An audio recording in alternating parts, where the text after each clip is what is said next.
আপনার মতো সাধারণ মানুষের মনে হয় তৈরি করার কোনো ক্ষমতা নেই, কিন্তু কারণবশত চাপে পড়ে যদি আমাদের ঘরে বিবাহযোগ্য কোনো কন্যা থেকে থাকে, তখন আমাদের কি হয়, প্রয়োজনে অলংকার তৈরি করতে হয়, তাই তো বাবা? ঋণ করে হোক, মহাজন করে হোক, আমাদের সেই সোনার অলংকার তৈরি করতে হয়। হ্যাঁ, তা সেই অলংকার, সোনার অলংকার ভাবতে পারছেন, যার এক টুকরোর মূল্য কত, অনেক মূল্যবান জিনিস। আর সেই সোনার সঙ্গে আমার গৌর সোনাকে তুলনা করা হলো। নদিয়ার সখী কাঞ্চনা বলছে গৌর সোনা, আর বিষ্ণুপ্রিয়া বলছে নানা সজনী।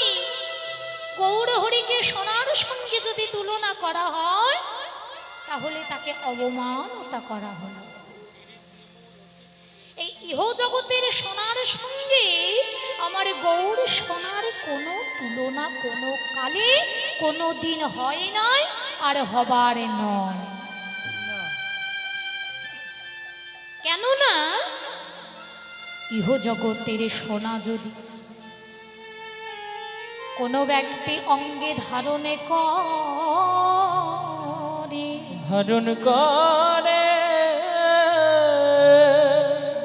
জয় রাধে, ইহ জগতের সোনা আমার আপনার মতো কোনো ব্যক্তি যদি অঙ্গে ধারণ করে, ধরুন কর্ণমূলী কর্ণ পাশা তৈরি করে পড়েছে, গলার একটা সোনার চেন করে পরিধান করেছে, সেজে পুজে যাচ্ছে অনুষ্ঠান বাড়ি, পাছে একটা ভয় থাকে না বা, না জানি কে কে কখন ছিনতাই করে নিয়ে চলে যায়, তাই না? তাহলে সোনাটা গড়ালাম আমার পয়সা দিয়ে, পরিশ্রম করা টাকা দিয়ে, অথচ আমি অঙ্গে ধারণ করলে আমার পাছে ভয় থাকে যে না জানি কখন দিন দুপুরে ডাকাতি করে নিয়ে ছিনিয়ে চলে যাবে। এতে হবে কি না, অলংকারটাও যাবে, সাথে সাথে হয়তো প্রাণটাও যেতে পারে,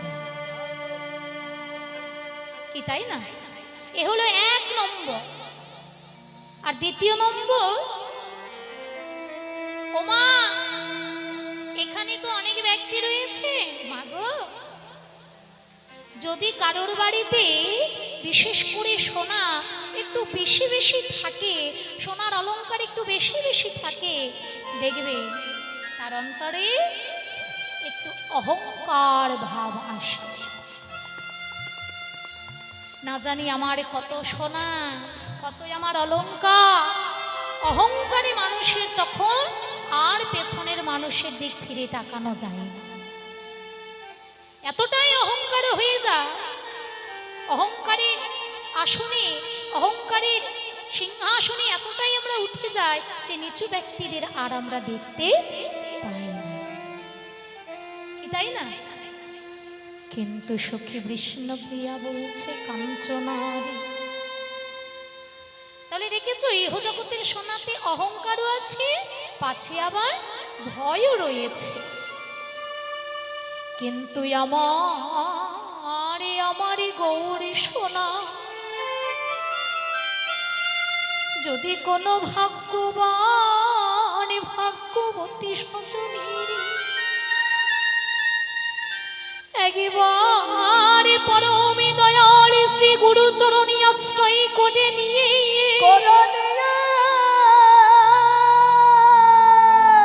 সদ্গুরু চরণী আশ্রয় করে নিয়ে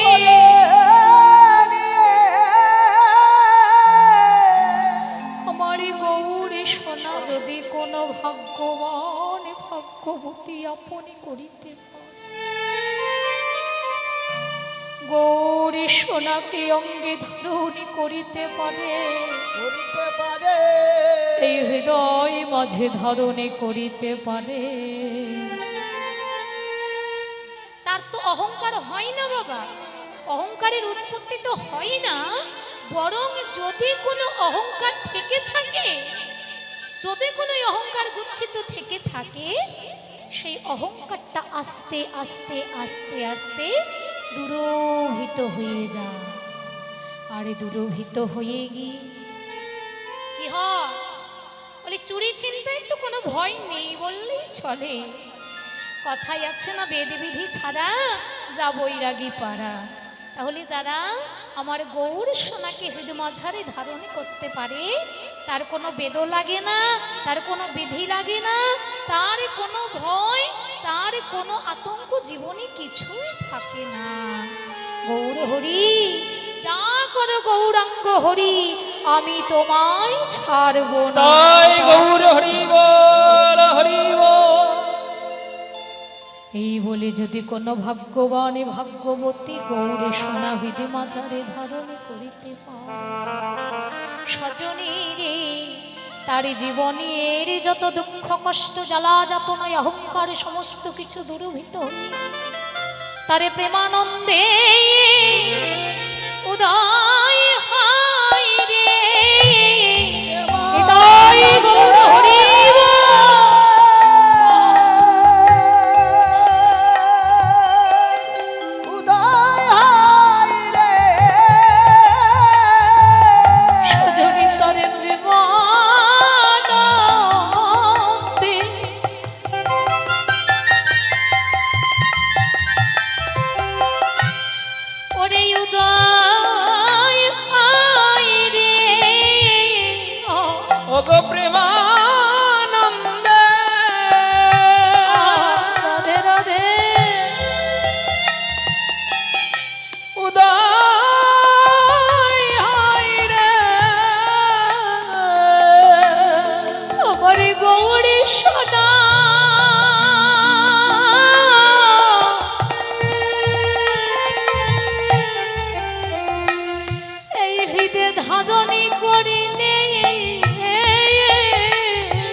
সকল জ্বালা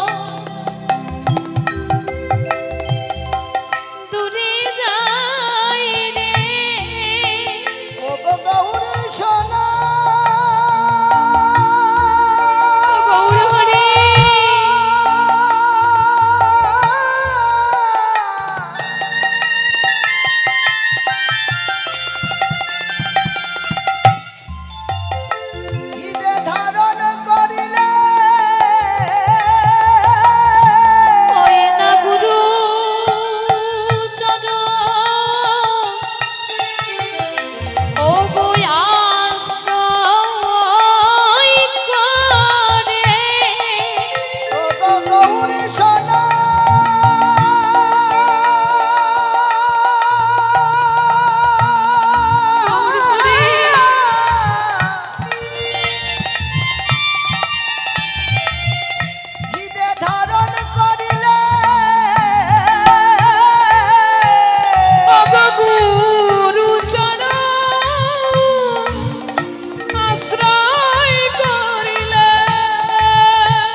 নয়নের জল,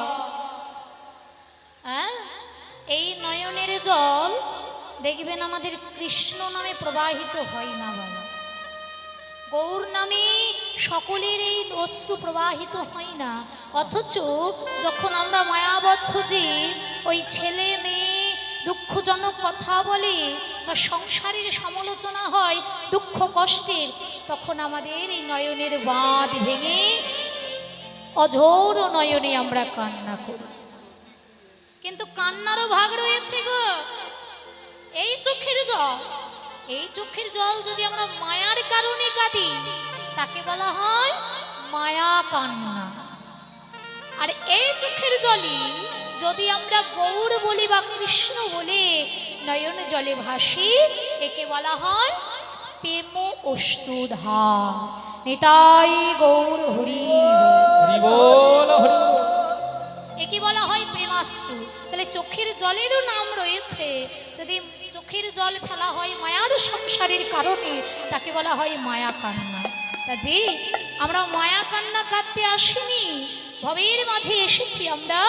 এই নয়নের জনম তখনই সার্থক যদি আমরা নয়নে ভরে ওই গৌর গোবিন্দের যুগল রূপ দর্শন করে যদি দুফোঁটা নয়নের জল ফেলতে পারি। নিতাই গৌর হরি।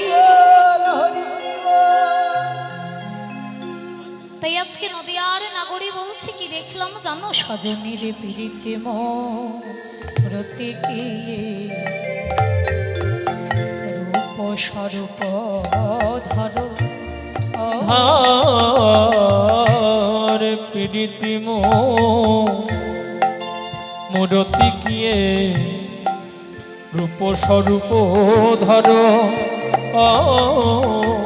বলে ওই ছন ওই ছন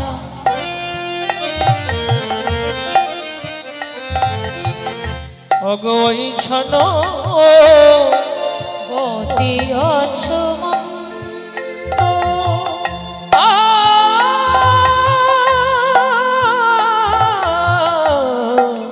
ওই ছন প্রতি অঙ্গ বন্ধ।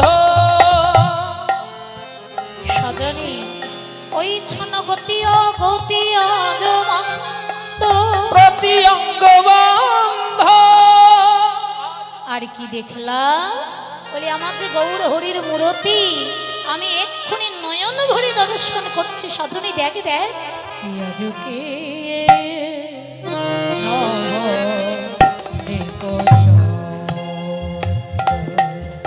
আর আজকে আজকে নবদ্বীপ চন্দ। আজকে নবদ্বীপ আর আজকে নবদ্বীপ চন্দ। আজকে নবদ্বীপ চন্দ। গৌর হরি আজকে নবদ্বীপ চন্দ।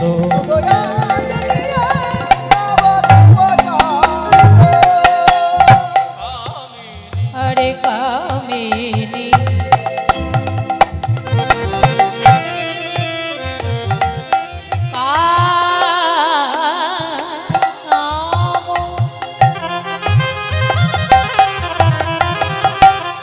সজনী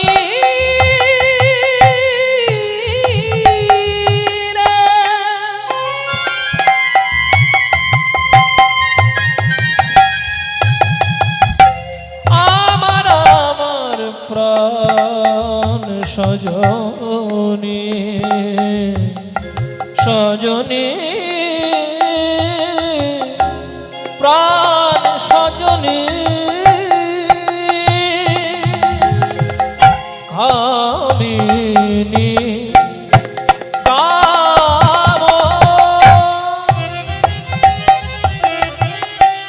কলিত তুচ্ছ মানুষে আর গতি আছে গজ জেনে আর গতি অতি গজ জেনে মন্দ। আজকে নবদ্বীপ ধ্বনি নিতাই গৌরী প্রেমানন্দে হরি বল হরি বল।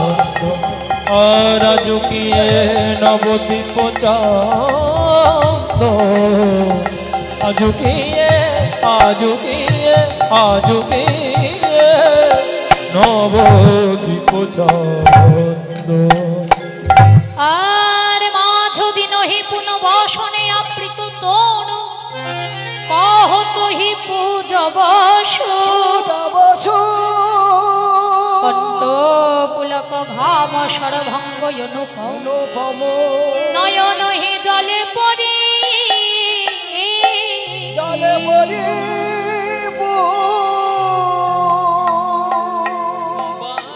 মহাপ্রভুই আমার এই যে বাবা মহাপ্রভু আজকে ব্রজের ভাব স্মরণ করেছে। তা কোন ভাবটি? না সূর্য পূজার ভাব। তা সূর্য পূজার ভাব হয়ে আমার মহাপ্রভু একজন, দেখে লাগছে একজন, কিন্তু একজন হলে তিনি তো একজন নয়, তিনি দুজন হয়ে এক হয়েছে। রাধা কৃষ্ণ একাকৃতি হয়ে একটি অঙ্গ ধারণ করেছে। তাহলে কখনো রাধা ভাব, কখনো বা কৃষ্ণ ভাব, বৃন্দাবনের ভাব ধারণ করছে, কিন্তু কখনো রাধা, কখনো বা কৃষ্ণ। তাহলে আজকে যে ভাবটি ধারণ করেছে সে বৃন্দাবনের ভাব, রাধা রানীর ভাব। তা রাধা রানী তো একটা নারী, তাই তো? তা নারী রাধা রানী শাড়িটা পরতেন কিভাবে? না রাধা রানীর বাড়ি হচ্ছে বনেশ, কোথায়? বারসানা বালি অর্থাৎ বারসানাথ অর্থাৎ বৃন্দাবন, যেখানে বিহারি এলাকা, বিহারি কথাবার্তা বলা হয়। তাহলে বিহারি মানুষেরা, যারা বিহারি নারী, তারা কিভাবে শাড়ি পরে? মায়েরা সামনে দিকে আঁচল করে, তাই তো? তা মহাপ্রভু ঠিক ওই রাধারানীর মতো করে, দেখবেন রাধারানী যদি চিত্রপট থেকে থাকে দেখবেন ঠিক এইভাবে সে সুন্দরভাবে শাড়িটা পরে রয়েছে, ওড়নাটা নিয়ে রয়েছে। তা রাধারানীর মতো করে মহাপ্রভু আজকে ওই শাড়ির যে আঁচলটা, ওড়নাটা, সেই ওড়নাটাকে সম্মুখে নিয়ে ঠিক এই রকম করে মাথায় একটা ঘোমটা দিয়েছে, বাম দিকে ঘোমটাটা টেনেছে। কেননা রাধারানী ছিলেন বামঙ্গিনী, তাই যাহা কিছু করতেন বাম অঙ্গ হতো, তাই তো?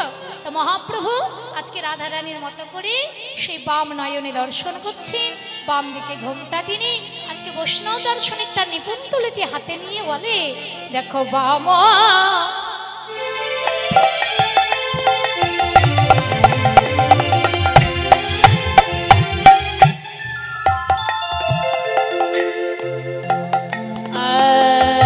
বাবা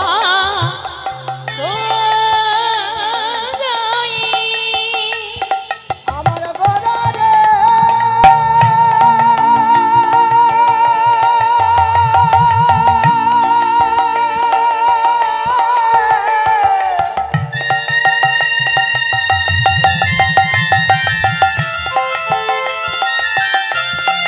আমার আছে গলারে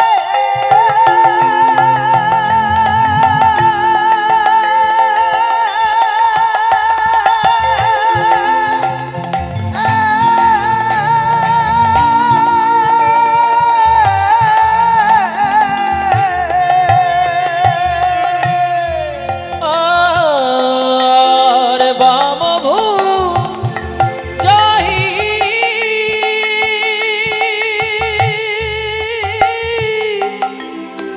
বসনে মুখ ঝাপাই প্রভু বামন, হ্যাঁ বামন অনেক ঘন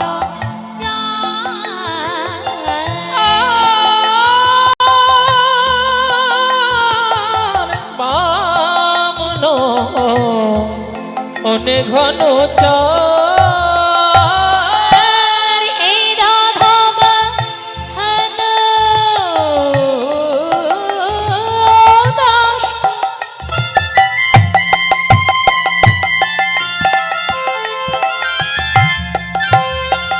দেখো চিত্তে অভিলাষ হয়ে আর রাধা মোহন দাস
ওগো সেদিন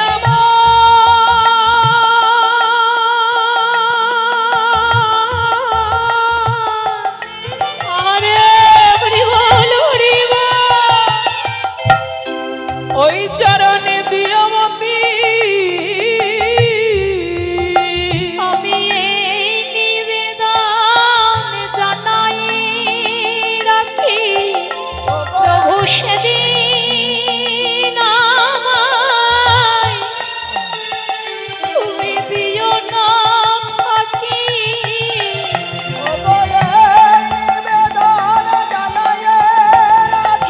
সেদিন আমায় দিও না ফাঁকি যেদিন উড়ে যাবে মোর প্রাণ পাখি। সেদিন আমায় দিও না ফাঁকি উড়ে যাবে মোর প্রাণ পাখি। হৃদয় দেবানন্দে হরি বল।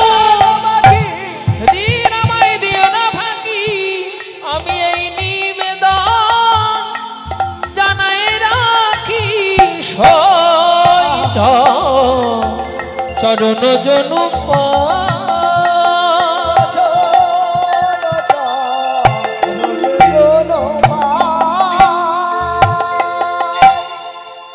ওমা গৌর হরি এসেছিলেন এই নবদ্বীপ নদীয়ার মাঝারে, তাই আমরা আজকে এত কিছু জানতে পারছি বা বুঝতে পারছি। কৃপা করে গৌর হরি নামের ভান্ডার এনেছিলেন বাবা। হ্যাঁ বলছে কলিযুগে আর যাই করো হরি নাম ভজ, নাম জপ, নাম বিনা কলিজীবের গতি নাই, গতি নাই, গতি নাই। কে কা তুমি কোথা থেকে এসেছো, কোথায় তুমি যাবে? কেউ তো কারো নয় রে মনা, কেউ তো কারো নয়। দু চার দিনের দেখা শোনা পথের পরিচয়। কেউ তো এটাই কারো গৌর হরি বল, নয় রে হরি বল। মনা। কেউ তো কারো নয়, দু চার দিনের দেখা শোনা পথের পরিচয়। কেউ তো কারো নয় রে মনা, এই জগতে কেউ তো কারো নয়। এই না দু চার দিনের দেখা শোনা পথের পরিচয়। আর কেউ তো কারো নয় রে মনোয়া, কেউ তো কারো নয়, দু চার দিনের দেখা শোনা পথের পরিচয়। এসেছ মনে ভাবি তোমার সময় হলে যেতে হবে। এসেছ এই না ভাবি সময় হলে যেতে হবে। দু চার দিনের দেখা শোনা পথের পরিচয়। কেউ তো কারো নয় রে ধ্বনি মনোয়া, নিতাই গৌর কেউ হরি তো বল। কারো নয়, দু চার দিনের দেখা শোনা পথের পরিচয়। কেউ তো কারো নয় রে মনোয়া, কেউ তো কারো নয়, দু চার দিনের দেখা শোনা পথের পরিচয়। তাই মা এখনো সময় আছে, কারুর কোনো সমালোচনা না করে, কারুর সঙ্গে কোনো ফালতু সময় না কাটিয়ে আমাদের করতালি দিয়ে বদনে হরি নাম করতে হবে। যতটুকু সময় পাবো এই সংসারে কর্তব্যটুকু পালন করে বিশেষভাবে যতটুকু আমরা সময় পাবো সেই সময়টা আমরা চাইব যে গুরুচরণ আশ্রয় করে হরি নামের ভেতর দিয়ে সময় কাটাতে। নিতাই গৌর হরি হরি বল, হরি বল।